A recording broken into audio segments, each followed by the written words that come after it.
So 6 arrests have been made in relation with the terror attack in Brussels this week, but we have some new information to share with you, and it should put a chill in your bones.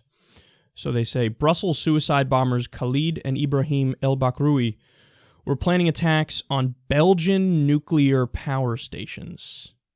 The arrest of Paris attacker Salah Abdeslam accelerated the plans of the terrorists. The brothers planted a hidden camera in front of the home of the director of the Belgian nuclear research program. The footage with dozens of hours of the movements of Belgium's nuclear boss was seized during an anti-terrorist raid in the apartment of another suspect belonging to the same terror cell, Mohamed Bakraoui.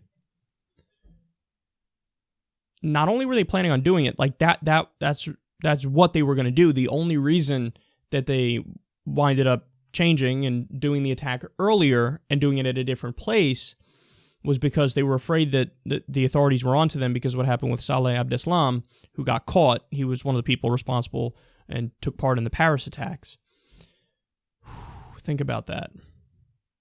They had footage. They were getting all their data. They were like, okay, this is what's going to happen. We're going to understand, the shifts that you have at the nuclear plant. We got this video camera. We recorded what the boss does. I don't know exactly what they planned on doing, but I guess, hijacking the guy who's the boss, who's going to the plant, forcing him to go in there, and then once they get in, it's hard to even think about how disastrous that would be. An attack at a nuclear power plant. I don't think people fully understand, the implications of that.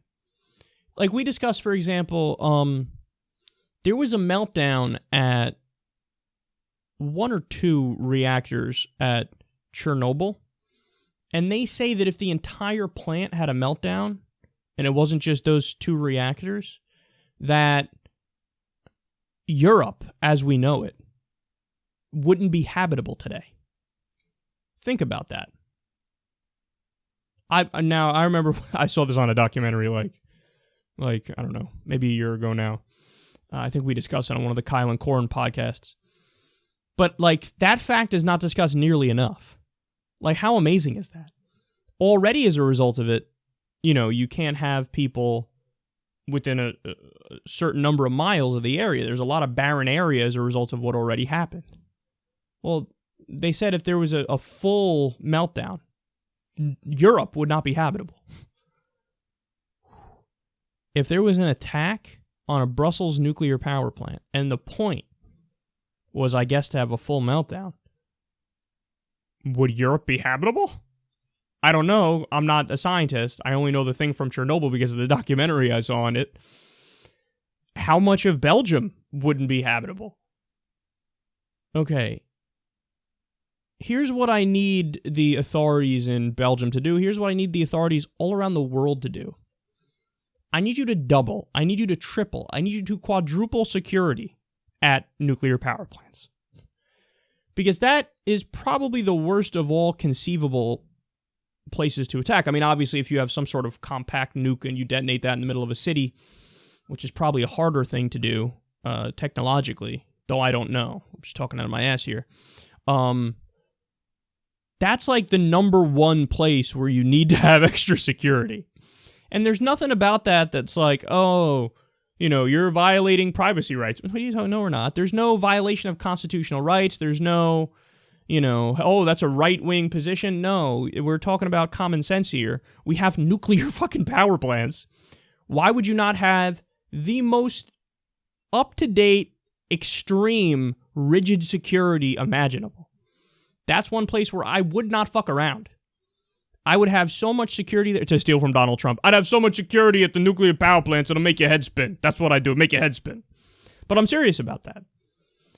And also, there was a story that broke yesterday about how there was some really, really sloppy work on the part of Belgian intelligence leading up to this attack, where the Turkish government warned the Belgian government, we think these guys are jihadists right here. They're coming from Syria, and we know one of them had spent time in jail. We think they're radicalized, and right here. And the Belgian government was like, I'm going to go take a nap. I'm busy right now. Okay. I'm going to need you to fucking do your job at least. Like, again, people might try to spin this like, oh, now the liberal all of a sudden is being tough on with security. No. I'm talking about common sense things. There's no violation of privacy rights. There's no violation of human rights to when you have a government telling you these guys might be ISIS, and it's somebody who's a European ally at the moment, when they have somebody telling you that and they have data behind it, yeah, I get whatever paperwork you need, whatever documents you need. I'm sure you have some sort of warrant system there, and fucking look into them. And yeah, if you got to deport them, you got to lock them up, you got to go through a court process, whatever. Do what you got to do, but you don't just we're being told that they're jihadists. Go right ahead.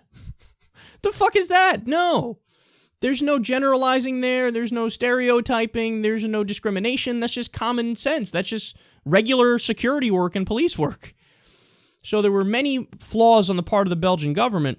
And then here we know if that was their plan and they were almost about to enact it, that, hey, it's going to be the nuclear power plants.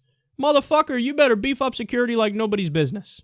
And I do it today. No more fucking around.